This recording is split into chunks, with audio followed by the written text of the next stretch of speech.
When I was asked to give this talk on what's new in what's new in technology in benign esophagus, it was more of a, do what you want with the sort of title is what. So I took some liberties on what I, thought I'd cover. I thought I'd cover a lot of different things that, sort of touched on what's out there without going into too much details about each of them, because sometimes it's going to feel like people are throwing a lot of spaghetti at the wall to see what sticks. So it's still a work in progress. I have no relevant disclosures related to what I'm going to be talking about today. So the objectives for today is to sort of become familiar with the emerging technologies in the detection of Barrett's esophagus, to understand the mechanisms of the new anti-reflux platforms that are out there and figure out, what it might be good for as of now and what its strengths and weaknesses are, and maybe even who you could use it on right now, and to describe the role of third space endoscopy. That's the new name that's been given to the notes techniques of POEM and so on and so forth. So the themes are going to be organized in this way. So the Barrett's, it's going to be more about the diagnosis and prognosis for anti-reflux procedures and the third space, as we talked about. So, so in the interest of looking at why do we need to figure out, do they have Barrett's or is it going to progress, we got to first take a step back and look at the treatment for Barrett's. In 2000, this would have been a standard treatment. Whether you wanted to use it as a thoracoabdominal or you wanted to use it as a open Ivor Lewis or McEwen, an open operation was a pretty common operation 20 years ago. This was true for whether you had Barrett's esophagus, end-stage achalasia, esophageal cancer, localized, advanced, whatever it might be. We had a hammer and everything looked like a nail. And then came along these little guys. This is the Barrett's 360, Barrett's 90, and I think there's another one sort of in between. That these are the RFA, or radio frequency ablation devices, that really changed the treatment of Barrett's esophagus. Now all of a sudden you're talking about organ preservation, and then becomes important in identifying people who maybe have earlier Barrett's or high-risk Barrett's that's going to progress to cancer before you think about a more invasive operation.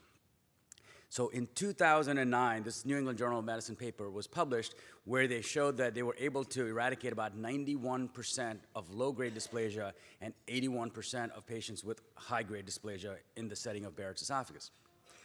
And since then, there have been a couple of different technologies that have been developed in trying to both get samples in a non-invasive fashion, because screening is one of the issues, right? You have to do a relatively invasive procedure as an endoscopy. It may not be an operation, but it's still viewed as a barrier to getting access to the tissue. And also to figure out, once you have the tissue, who's going to progress, who's at high risk, and maybe either increase surveillance, decrease surveillance, and make a more informed decision. So these are the four platforms that people are sort of working on. Many of them are commercially available. I'm just going to touch on the mechanism and some early data that's available. The first one is the cytosponge, where they look at the trefoil factor 3 to identify Barrett's esophagus. So more so than what they're looking at, how they're getting the sample is sort of what the novel element is. So essentially, it's a sponge that is placed inside a capsule and that's attached to a string. It sounds weird, but you got to swallow this thing, and I have to wait in there for about 5 minutes for the capsule to dissolve. And once it opens up, the nurse in the office just pulls it out of your mouth and then takes the sample and sends it off to the lab. So, it sounds a little, hokey, and I hear them talking to people who use these kinds of things that there's a little bit of hand-holding and talking you got to do the patients, but actually swallowing the pill apparently is not that bad, and it's actually reasonably well tolerated. It's all intended to increase the acceptance of Barrett's screening without going as far as an endoscopy. Another one is actually based on University Hospitals with Amitabh Chak as an ESO-check, and it's associated with also ESO-Guard, which is a laboratory test associated with it. It's the same kind of concept where there's actually you swallow this a small balloon, and then they deploy the balloon in there, and then has these rough surfaces. As you pull it out, it captures these cells, and you can look at it. So the concept is the same, is that we got to swallow something that's attached to a retrieval device, and then once they're ready, they pull it out, take the cells, and go look at them. The third one is called TissueCypher. This actually works on biopsies. The idea behind this is to look at a quantitative image analysis, looking at the whole slide and seeing, looking at 15 different quantitative biomarkers, with immunofluorescence to identify the high risk versus low risk. The algorithm is a locked prediction algorithm, so we don't really know exactly what it is, and it is commercially available. Some of the validation was done by my pathology and our GI colleagues. John Goldblum is the pathologist at the Cleveland Clinic, and Prashanthi Toda is the head of the Barrett Center at the Cleveland Clinic. And they did a study looking at this. And this was actually very interesting data, looking at non-dysplastic Barrett's patients who scored high risk, had a 26% rate of progressing compared to people who were confirmed as having low risk, which is 22% in a 5-year period. So they're identifying risk factors in patients without any apparent low-grade dysplasia with a risk factor that's higher than people with diagnosed low-grade dysplasia. Now, that being said, most people know that the diagnosis of dysplasia among the pathologists, the correlation isn't great. There's a much lower correlation in low-grade dysplasia compared to high-grade dysplasia, but even within high-grade dysplasia, there was a study out of Seattle in the 80s that demonstrated a significant inter-observer variability. But that being said, this is sort of the first foray into identifying risk factors or high-risk patients in an apparently low-risk group. And the last one is it's called WATS 3D, or Wide Area Transepithelial Sampling with Three-Dimensional Computer Analysis. The data behind this, there's two elements to this. One, there's going to be how they sample this large area and compare this with the four-step biopsy specimens. So they looked at 432 consecutive patients where they did this, where they identified Barrett's esophagus on their brushings that had a negative biopsy associated with them. And so essentially the concept is they have this brush, they rub it all over the area of interest, and as a result, they capture cells across the board. So here, if you had a small area of low-grade dysplasia or high-grade dysplasia, you might miss it during sampling error. The idea here is that you get a wider area, so you have less sampling error. This is a little hard to see, so as a result, I highlighted some things on the next slide. The crux of this is that of the 432 patients they identified, they had about 100 of them had low-grade dysplasia, and 20 of them had high-grade dysplasia, and 317 were actually diagnosed with Barrett's esophagus. So the take-home message with all of these numbers thrown in there is this thing, is 97% of patients in this consecutive series had their management impacted by the diagnosis of Barrett's that was not present in the biopsy forceps analysis. So this is the first foray in getting access to looking at how to sample, how to overcome the sampling error in our screening technology. All of these at some level are interesting, but at the same time, they're preliminary in the sense that they have to be validated in a larger group of patients. But it's an interesting step to figure out different people are taking slightly different but similar approaches to figure out which one is going to come out on top. The next topic that I'm going to cover is on anti-reflux procedures. There's a paradigm shift that happens in surgery at any time point. 20-some years ago, a paradigm shift that happened was actually this. The laparoscopic Nissen fundoplication, the series published in 1991. And this was game changer, right? It went from doing a thoracotomy or a laparotomy where people stayed in the hospital for a week or so and maybe came into the hospital for a week or so to coming in from home and then all of a sudden getting your operation and going home the next day. That was a paradigm shift in anti-reflux surgery that made this a ubiquitous option for a lot of patients. Now, since then, we've sort of scaled back and tried to identify who really benefits from it, and we no longer always use the idea that we don't want somebody to be on PPIs as the only reason to do it, although that was an initial effect of this publication. The next paradigm shift that we're seeing in this field involves endoscopic fundoplications. So these are two platforms that are commercially available. I think the esophagus, some of these have gone through multiple iterations. The general concept is that there's some kind of attacking device that attacks the cardia to the distal esophagus and creates a partial 270-degree fundoplication. Some of them use T fasteners, others use, so there are different ways in which these, the fasteners are applied. I think that's the primary difference between the two. The issue here is, what is it good for and what does it actually accomplish? This is the Dutch trial from where they looked at, these are the slides that was given to me by Oldschlager a couple of years ago, so I'm going to credit him for that.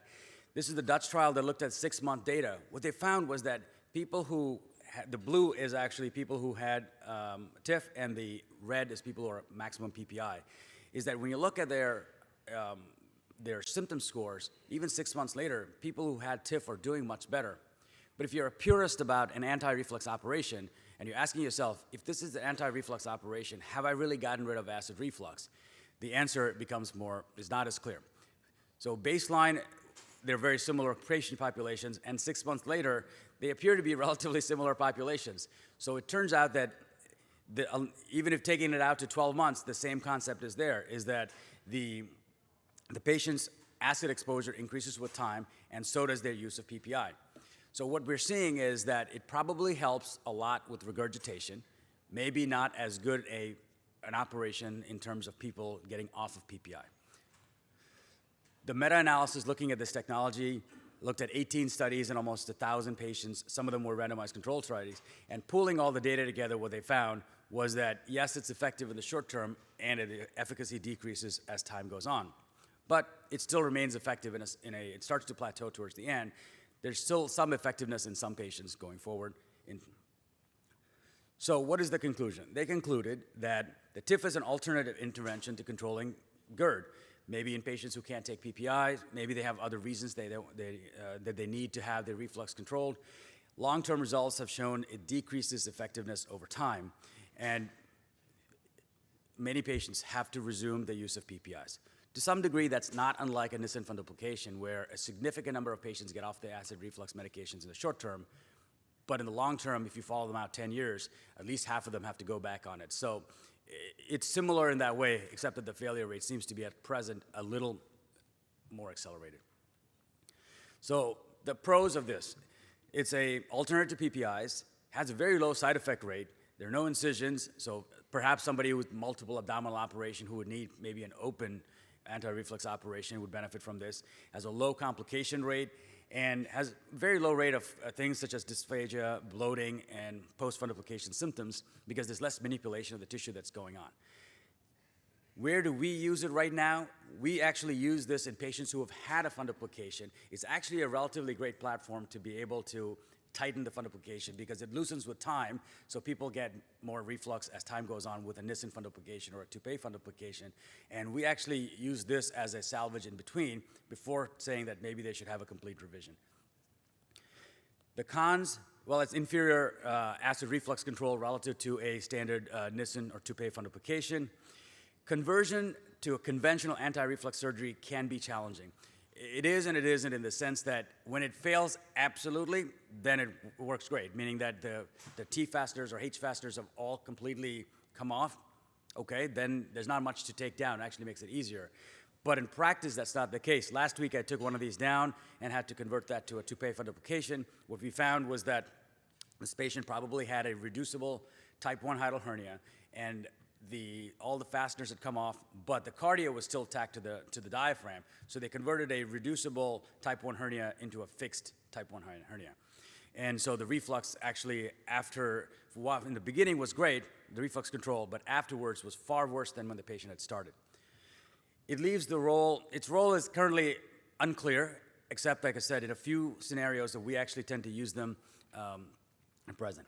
Given the continued abnormal acid exposure, if one of the goals is to decrease the cancer risk, because reflux is a known risk factor for cancer, I'm not sure how well this accomplishes that goal. This is the LINX, or a magnetic sphincter augmentation device. This actually is a little bit more mature in it. I don't know the exact number that has been actually implanted, but all of the studies seem to be on the smaller side. But there's a meta-analysis that looked at 35 studies of about 2,500 patients. The registry has about, at least at the time of this, had about 10,000 patients. Speaking with a company a long time ago, it looked like there was about 20,000 devices that have been implanted. So the question always arises is that if you're reporting on 10% of the population that have received it, then how valid is the data that you're looking at? That's always the question. So what they found was it's easy to put in. It's pretty short time, 27 to 73 minutes. In the short term, 75 to 100% of the patients were able to get off PPIs. Dysphagia rate was also all over the place. I think it probably has to do with the learning curve and trying to figure out how to size these things. And the device removal rate in this study was primarily due to dysphagia, but over a period of time, looking at the registry, there's a 0.3% rate of erosion. Whether it's good news or bad news, the way it erodes is it erodes into the esophagus, and because it forms a capsule, majority of the time you're able to take it out from the inside the esophagus without actually having to go down the road of a perforated esophagus, which is different than when people used to have gastric bands and things like that. When it eroded, it made a hole and left a hole.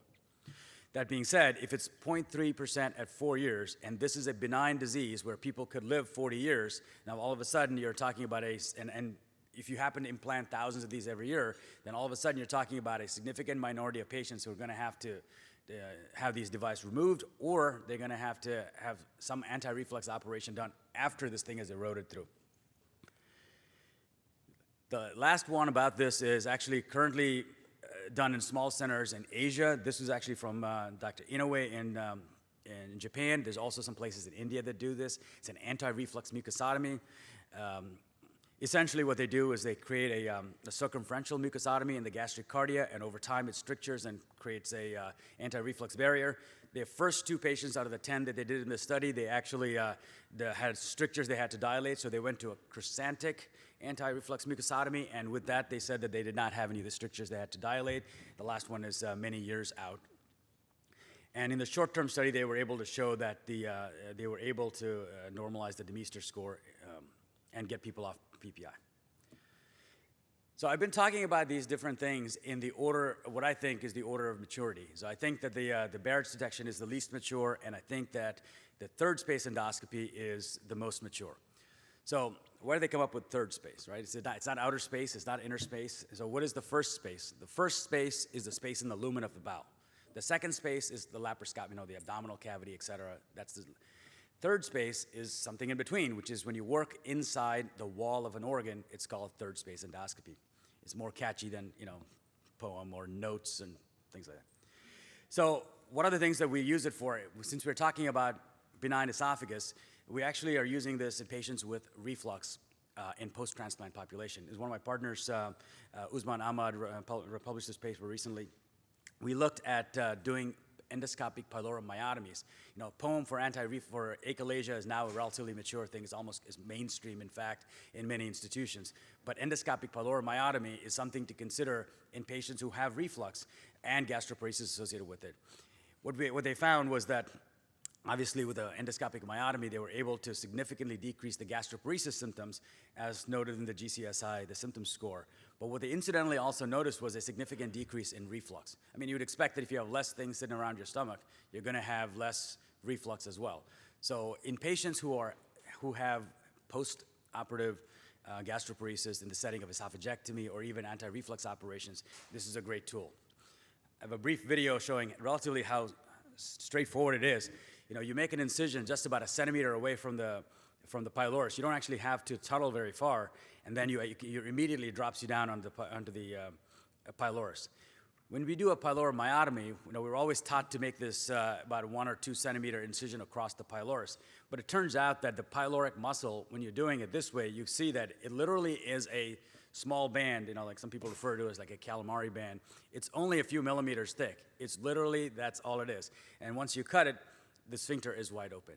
It's not as open as a pyloroplasty, so you don't have the same issues with dumping syndrome, but you certainly have a significant symptom relief.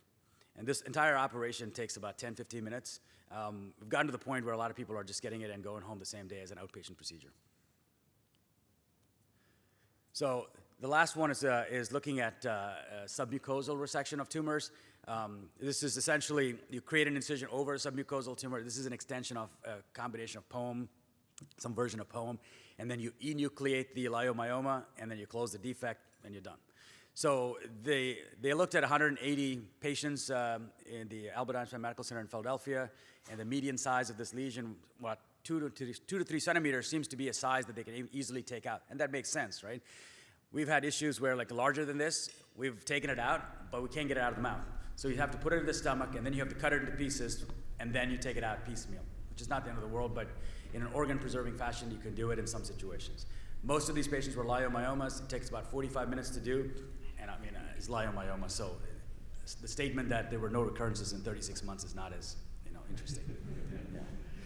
So my final thoughts on this. I think that the molecular detection of high-risk Barrett's is very promising. It's not mainstream yet, but I think that's the next step we need to go to. And the endoscopic therapies do have to demonstrate some durability. Right now, there are niche areas that I think are helpful. The important reason for us to stay involved with this is that, just like all those years ago, that thinking that the PCI wasn't going to replace cabbage, and all of a sudden it becomes the mainstream. The same way, if we're not involved in these endoscopic therapies, we don't want to find ourselves left behind. And third space endoscopy is here to stay. People are going to find new ways to do things. Now we're doing Z-POEMs, which is treatment of Zenker's diverticulum using this. It's far easier to do, and actually a lot, in patients who don't have the neck mobility where you can't do transoral stapling, the Z-POEM is fantastic. So I think there's a lot of innovation being done in this space, no pun intended. So I think that we need to be very involved. And I'm going to leave you all with this last piece of advice that I got from somebody beyond the grave. The best advice I got from someone beyond the grave was from Mr. Ronald Belzy. And he's said to have stated that the battlefields of surgery are littered with the remains of new operations which foundered and perished in the follow-up clinic. And so anything that I do, I try to study it as much as I can so that I have objective evidence to support anything that I say. And with that, thank you guys.